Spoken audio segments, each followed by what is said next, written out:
Div लिखते हैं। तो टैग में नहीं रहेगा क्या ये, उसमें ब्रैकेट? नहीं, यहाँ पर लिखेंगे, ठीक है। पी हमने यहाँ पर इस पैराग्राफ के लिए यूज़ किया है। क्या लिखा? कलर। कलर जब हम लिखते हैं तो टेक्स्ट का कलर आता है, ठीक है। टेक्स्ट का कलर हमने क्या बताया है? वाइट। और बैकग्राउंड कलर क्या बताया है? टील। तो बैकग्राउंड कलर किसका? पैराग्राफ का, ठीक है। जितनी बड़ी लाइन हम लिखेंगे वो हमारा पूरा पैराग्राफ हो जाएगा। और उसका बैकग्राउंड कलर हमारा है टील कलर, ठीक। और हमने यहाँ पर और एक चीज़ क्या बताया है? Text alignment. जो हमारा टेक्स्ट लिखा होगा उस पैराग्राफ में वो किधर अलाइन हो? सेंटर में, ठीक।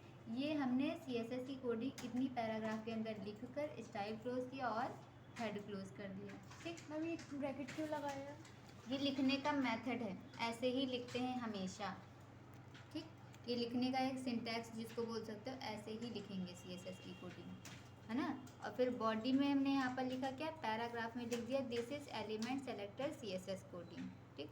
तो ये जो लिखा होगा इसमें ये सारी प्रॉपर्टीज आ जाएंगी, क्योंकि हमने पी टैग यहाँ डिफाइन किया है। तो ये सारे कलर जो हैं इसमें आ जाएंगे और हमें आउटपुट मिल जाएगा, ठीक। ये हमारा एलिमेंट सेलेक्टर, ये देखो यहाँ पर हमने, समझ आया। अगला पढ़ते हैं हम लोग ID सेलेक्टर, ठीक है। ID सेलेक्टर में क्या करते हैं? ID यहाँ पर ये तीनों लाइन तो दोबारा एक्सप्लेन करना नहीं है। अब स्टाइल में देखो ID कैसे डिफाइन करेंगे। हमेशा हैश यूज होता है, ठीक है। हैश यूज कर रहे हैं और ये 1 हमारी ID का नाम है, ठीक है।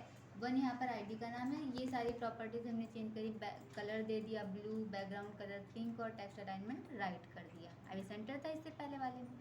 फिर यहाँ स्टाइल क्लोज और हेड क्लोज। यहाँ पर हमने पी में क्या लिखा? अभी हमने बताया ना कि 1 यहाँ पर क्या है? ये ID है इसकी, ठीक।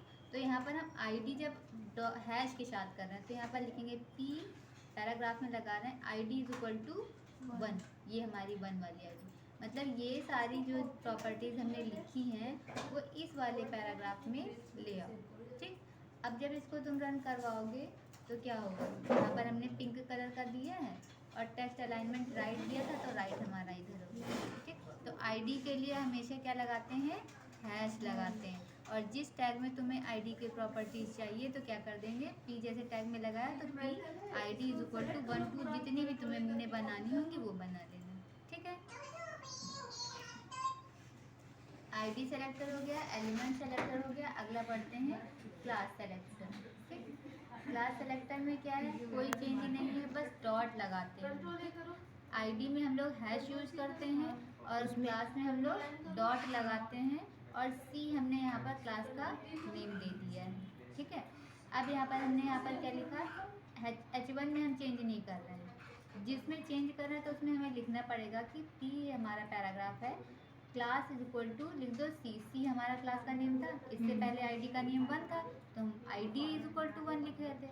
अब की क्लास लिख रहे हैं तो class is equal to C, ठीक। और ये हमने पूरा पैराग्राफ इसलिए लिखा क्योंकि हमने जस्टिफाई लिया। जस्टिफाई में हमारा क्या होता है? लाइनें इक्वल में आती है ना, जो कि हम लोगों ने MS वर्ड में भी पढ़ा है और HTML में भी पढ़ा है, ठीक।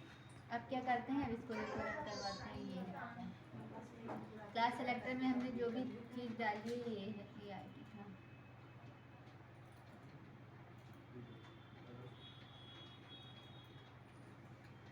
ये तो एलिमेंट है।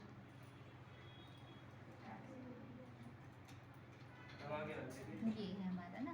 तो हम जब अब इसको यहाँ पर रन करवाएंगे, ये देखो यहाँ पर हमने क्या कहा है इससे कि जो हमारा बैकग्राउंड कलर है वो कर दो सियान कलर। ये बैकग्राउंड कलर है।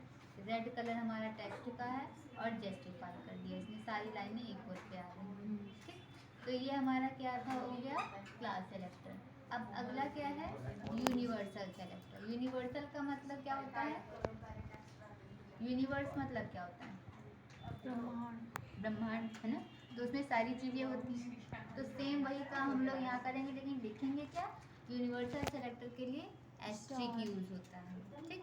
और इसको यूज़ करने का मतलब है जो प्रॉपर्टी हम यहाँ लिख रहे हैं, जितनी भी चीज़ डिफाइन करेंगे वो पूरे पेज के लिए है, ठीक है ना। तो यहाँ पर जो हमने लिखा है, यहाँ पर कलर ले लिया पर्पल, यानी टेक्स्ट का कलर कैसा हो? पर्पल हो। और जस्टिफाई कैसा हो? टेक्स्ट अलाइनमेंट कैसा हो? जस्टिफाई। तो यहाँ पर हम चाहे वो हेडिंग 1 के लिए हो चाहे पैराग्राफ के लिए हो, सब के लिए यही काम करेगा, ठीक।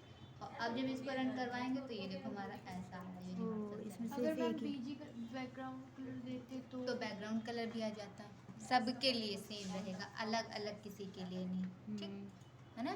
तो ये हमारा यूनिवर्सल सेलेक्टर हो गया। अगला लास्ट बचा क्या है, ग्रुपिंग सेलेक्टर। ग्रुपिंग का मतलब होता है ग्रुप, ग्रुप होंगे ना अलग अलग, और इसमें एलिमेंट का ग्रुप होता है, एलिमेंट का मतलब टैग का ग्रुप, ठीक। इसमें हमने क्या लिखा है, दो ले लिए, H1 को ले लिया है, और H1 मतलब हेडिंग हो गई, और T मतलब पैराग्राफ हो गया।